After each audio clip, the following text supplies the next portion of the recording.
శంకర హృదయ నివాసిని పార్వతీ పరమేశ్వరీ పద్మనాభ సోదరీ శ్రీ మహాగణేశ దాయిని శంకర హృదయ నివా.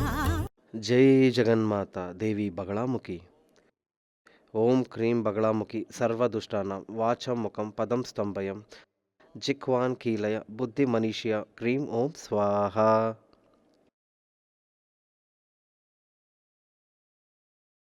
సూర్యమంగళం తాంత్రిక విద్యాపీఠం తమిళనాడులో ఆరంభించి 40 సంవత్సరాలు అవుతుంది. ఈ 40 సంవత్సరాలలో చాలా సాధారణంగా ఉన్నవాళ్ళు విఐపి, వివిఐపి ఇలాగే చాలామంది ఇక్కడికి వచ్చారు.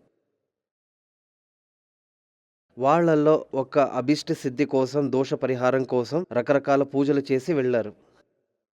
అందులో 10-30 సంవత్సరాల కంటే చాలా పర్మనెంట్గా స్థిరంగా ఇక్కడికి వచ్చి కొన్ని పరిహారాలు చేసిన వాళ్ళు ఉన్నారు.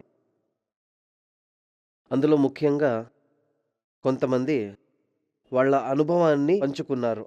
అందులో ఒక వ్యక్తి చెప్పిన వంటి అనుభవాన్ని చెప్తా. అదేమంటే ఒక 10-20 సంవత్సరాల క్రితం చిన్న ఒక కంపెనీ ఆరంభించి చెన్నైలో చిన్నగా ఒక కంపెనీ ఆరంభించారు. ఆ కంపెనీలో ఆరంభించిన ఒక సమయంలో 13 మంది స్టాఫ్ పెట్టుకొని కంపెనీ ఆరంభించారు. జాతకంలో మంచి సమయం ఆరంభించే ముందు జాతకాన్ని చూసి టైం చాలా బాగుంది, నాతో వచ్చి ఇక్కడ వచ్చి సూర్యమంగళానికి వచ్చి అడ్వైజ్ అడిగారు. చెయ్యమని చెప్తే వాళ్ళు ఆరంభించారు. ఈరోజు వాళ్ళు వచ్చి 3500 స్టాఫ్ ఉన్న ఒక పెద్ద గ్రూప్ ఆఫ్ కంపెనీకి ఓనర్గా ఉన్నారు. ఆ ఫ్యామిలీ చాలా కంపెనీలు ఉన్నాయి, 2-3 స్టేట్లలో ఉంది. దానికి ఒక్కటి వాళ్ళ ఒక జాతకమే దానికి ముఖ్య కారణం. జాతకంలో లేని ఒక విషయాన్ని పూజ చేసి మంత్రాలు చేసి సృష్టించవచ్చు అనే నమ్మకం నాకు లేదు. జాతకంలో ఉండేటువంటి దాన్ని వృద్ధి కోసం పరిహారాలు చేస్తే అవి వృద్ధిస్తుంది అనే నమ్మకం నాకుంది. ఎలాగంటే ఒక ఎగ్జాంపుల్ చెప్తా. ఒక మంచి విత్తనం దొరికితే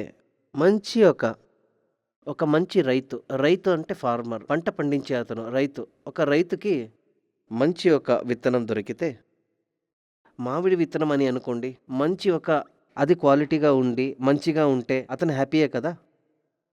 దీన్ని త్వరగా ఒక మంచి మన్నులో వేసి కాలక్రమేణా గొబ్బరం వేసి జలం వేసి అతను దాన్ని పెంచుతాడు. అది పెరిగి పెద్దదై పెద్ద మానై కొన్ని తలమారులకి పళ్ళు ఇచ్చే ఒక పెద్ద వృక్షం అవుతుంది. ఇందులో ఆ సీడ్కి, ఆ విత్తనానికి 50%, మరి విత్తనానికి 50%, ఇంకొక 50% ఫార్మర్, ఆ ఒక రైతు యొక్క ప్రయత్నం కదా. సరైన సమయంలో మంచి భూమిలో ఒక మంచి విత్తనాన్ని నాటి యథార్థంగా దానికి కావలసిన పదార్థాలు వేస్తూ ఎండ పడకుండా కాపాడి, పెద్ద గాలి నుంచి దాన్ని కాపాడి అన్ని ప్రొటెక్షన్ ఇచ్చి పెంచి పెద్ద వృక్షమైన తర్వాత భయపడే అవసరం లేదు. ఈ విషయంలో ఈ వ్యవసాయ యొక్క రోల్ నాది అయింది. జాతకం చూసా, సూపర్గా ఉంది, చాలా బాగుంది. నేను వాళ్ళతో చెప్పా, మీరు సొంతంగా బిజినెస్ చేయండి,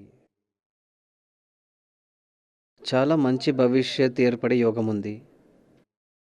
నా దగ్గర డబ్బు లేదే స్వామి అని చెప్పారు. మీ ఇల్లు ఉంది కదా, దాన్ని బ్యాంకులో ఇచ్చి డబ్బులు తీసుకొని ఆరంభించండి అని చెప్పా. అలాగే వాళ్ళు ఆరంభించారు.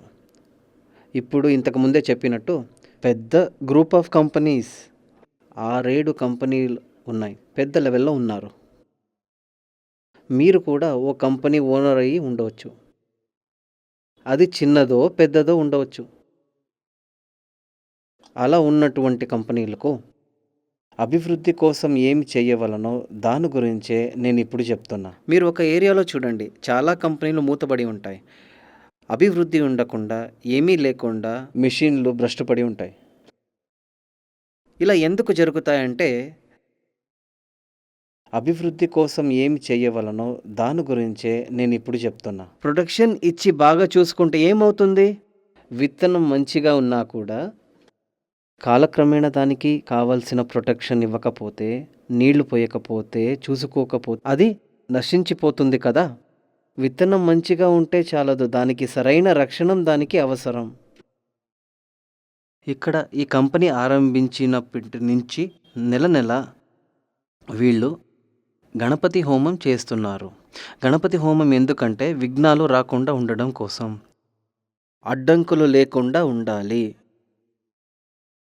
అడ్డంకులు లేకుండా ఉండాలి. చేసే వ్యాపారంలో అభివృద్ధి కావాలి. దీనికి అశ్వారూఢ హోమం చేయాలి. ఫస్ట్ గణపతి హోమం, తర్వాత అశ్వారూఢ హోమం. అశ్వారూఢ హోమం ఎందుకంటే చాలా పవర్ఫుల్. అశ్వం అంటే గుర్రం, చాలా పవర్ఫుల్గా ముందుకెళుతూ ఉండాలి, ఏ అడ్డంకులు లేకుండా. అశ్వారూఢ హోమం చేసినప్పుడు చేసేటువంటి బిజినెస్ మొత్తం స్పీడ్గా గంభీరంగా అభివృద్ధి చెందుతుంది. మన వ్యాపారం అభివృద్ధి అయితే చాలదు కదా, మనకి డబ్బులు రావాలి. ఓవర్ ఖర్చులు ఉండకూడదు. మన ఆదాయం కంటే ఖర్చు చాలా ఉండకూడదు.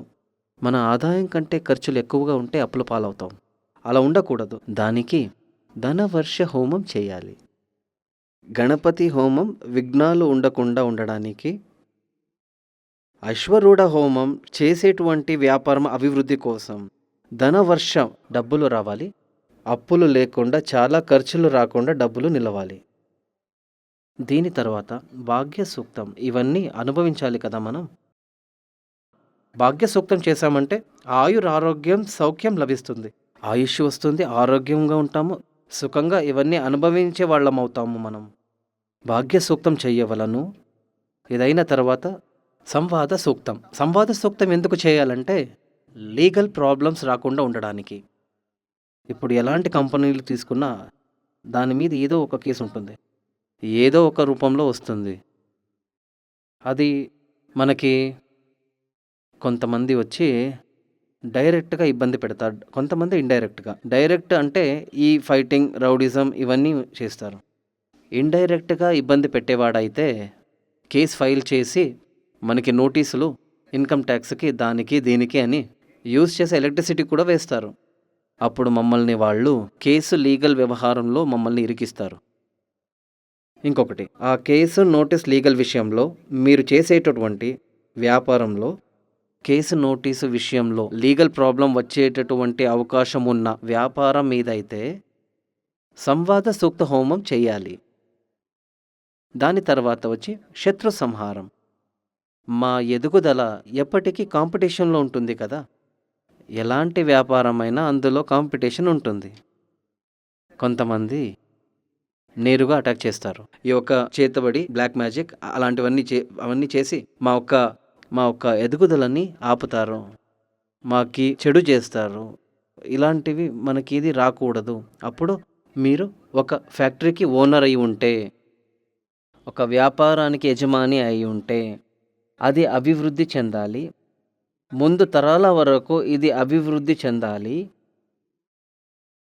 1000 మందైనా మన ప్రస్థానాన్ని నమ్ముకొని జీవించాలి.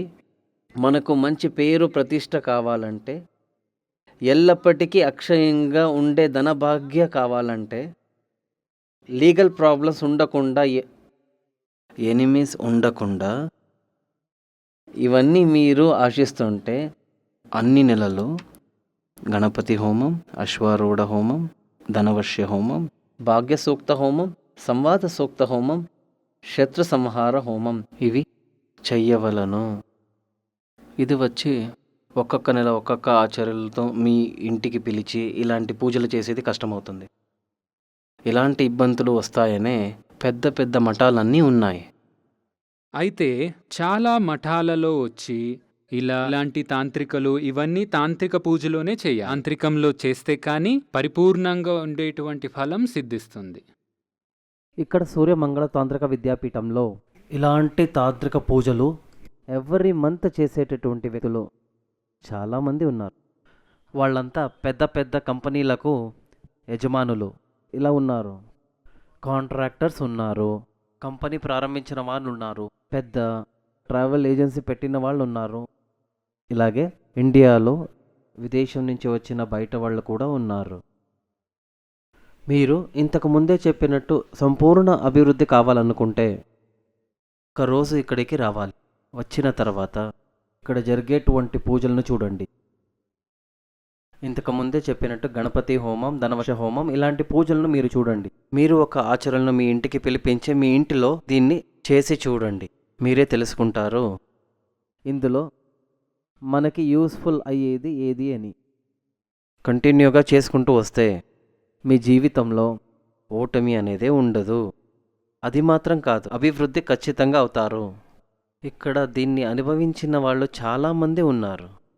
ఆచార్యులు కాకుండా ఇక్కడికి వచ్చి చాలా ఏండ్ల నుంచి పూజలు చేస్తున్నటువంటి భక్తులు, వాళ్ళతో కలిసి మాట్లాడి చూడండి. వాళ్ళు తమ ఒక అనుభవాన్ని చెప్తారు. అందరూ మనం జీవితంలో ముందుకు రావాలి అనే లక్ష్యం ఉంటుంది కదా. మనకున్న ఆయుస్సు తక్కువే. ఉన్నటువంటి ఆయుస్సును మ్యాక్సిమం మన జీవితాన్ని ఎంజాయ్ చెయ్యాలి. మనం బ్రతికున్నప్పుడే స్వర్గ సుఖభోగాలన్నిటినీ అనుభవించాలి. దాన్ని అనుభవించాలంటే ఆయుస్సు ఉండాలి, ఆరోగ్యం ఉండాలి, ధనం ఉండాలి. ఇవన్నిటినీ ఇచ్చేది మనం చేసేటి పరిహార ధర్మలే. జాతకంలో అలాంటి యోగాలు ఉన్నాయి, కానీ అడ్డంకులు తొలగిస్తే దోషాలన్నీ పోయి యోగాలు వచ్చి మమ్మల్ని చేరుతుంది. అలాగని పరమ దరిద్ర యోగమున్న ఒక్కడికి 1000 ధనభాగ్య హోమాలు చేసినా అది వర్కౌట్ అవ్వదు. అది ఇక్కడ వచ్చినప్పుడు ఇక్కడ ఉన్న వాళ్ళే చెప్తారు, ఈ యొక్క జాతకం ప్రకారం మీరు ఏం చేసినా ప్రయోజనం ఉండదు. నీ యొక్క జీవన పర్యంతం కష్టపడే నీ జీవనాన్ని గడపాలి. నువ్వు పర్మనెంట్గా దేవీ క్షేత్రంలో పూజించాలి అని చెప్పి పంపిస్తా. ఎందుకంటే కల్యవ్ దేవి వినాయగో అని శాస్త్రం. అదేమంటే కలియుగంలో దేవికి, వినాయక భగవంతుడికి మమ్మల్ని ప్రత్యక్షంగా కాపాడగలిగే ఎక్స్ట్రా పవర్ ఉన్నవాళ్ళు. ఇది దేవి మహాత్మ్యంలో ఇచ్చారు. దేవి భాగవతం కూడా చెప్తుంది. వ్యాస మహర్షి వ్యాసుల వారే సకల పురాణాన్ని రాశారు. మనకి మొత్తంగా 18 పురాణాలు ఉన్నాయి. ఈ యొక్క 18 పురాణాలు 17 పురాణాలు రాసి సంవత్సరాల పాటు అతను తృప్తి చెందలేదు. లేదు దీనికి మించి ఇంకేదో ఉంది, లేదు దీన్ని మించి ఇంకేదో ఉంది అని అతను మనసు ఆరాటపడేది. చివరికి సాక్షాత్ మహాదేవుడితో శివుడి ముందు వెళ్ళి నమస్కారం చేసి, హే భగవాన్, 17 పురాణాన్ని రాశాను కానీ నాకు తృప్తి లేదు. నా మనసులో దీన్ని మించి ఇంకా ఏదో ఉంది అని సంశయం వెంటాడుతుంది. అది ఏమి అని తెలియాలి. అప్పుడు మహాదేవుడు అడిగాడు, ఇందులో కావలసినదన్నీ రాశావు కదా? లేదు, నా ఒక్క దాహం తీరాలి, నా ఒక్క జ్ఞానంకున్న దాహం తీరాలి. భూమిలో ఉన్న జనాలకు కలియుగంలో ఇదైనా కాపాడుతుందని వాళ్ళకి నేను చెప్పాలి. అప్పుడు మహాదేవుడే కరుణించి సాక్షాత్ పరాశక్తియే ఉపదేశించినదే దేవీ భాగవతం. ఆ ఒక్క దేవీ భాగవతమే మనకున్న 18 పురాణంలోనే టాప్ అయినది. ఆ దేవీ భాగవతంలోనే చెప్పేది కల్యవ్ దేవి వినాయగౌ. కలియుగంలో మనుష్యుడు సంపూర్ణ దోష పరిహారాలు పొందాలంటే దేవి ఉపాసన చేయాలి, వినాయకుడి సేవ చేయాలి. ఆ జగన్మాతగా ఉన్నటువంటి పరాశక్తి బగళాముఖి రూపంలో సూర్యమంగళ తాంత్రిక విద్యాపీఠంలో నెలసి సకల దోషాలను మార్చి సర్వాభిష్టానాన్ని ప్రసాదించేందుకు మిమ్మల్ని పిలుస్తుంది. వచ్చి చూడండి, అనుభవాలు మీకే తెలుస్తుంది. జై జగన్మాత. దేవి బగళాముఖి సమస్త భక్తానాం సర్వాభీష్టం సాధయ సాధయ క్రీం ఓం స్వాహ. శ్రీ సూర్యమంగళం అద్వైత వేద విద్యాపీఠంలో తాంత్రిక పూజల్లో సిద్ధహస్తులైన ఎందరో ఆచార్యులు అమావాస్య, పౌర్ణమి రోజుల్లో ప్రత్యేక యాగాలు నిర్వహిస్తారు. ఈ యాగాల్లో పాల్గొనడం ద్వారా తల్లి శ్రీ బగళాముఖీదేవి అనుగ్రహం వల్ల సర్వదోషాలూ పోయి సకల సౌభాగ్యాలు మనకు కలుగుతాయి. శ్రీ సూర్యమంగళం అద్వైత వేద విద్యాపీఠం జ్యోతిష్యం, ప్రశ్నలు, వాస్తు, తాంత్రిక పూజలు మరియు వేదయాగాలు నిర్వహిస్తారు. సంప్రదించవలసిన నంబర్ 7305442299 7305442299. చెన్నై, కోయంబత్తూర్, బెంగళూరు, హైదరాబాద్, విజయవాడ, ఢిల్లీ, ముంబై, తిరునల్వేలి, టెక్సాస్.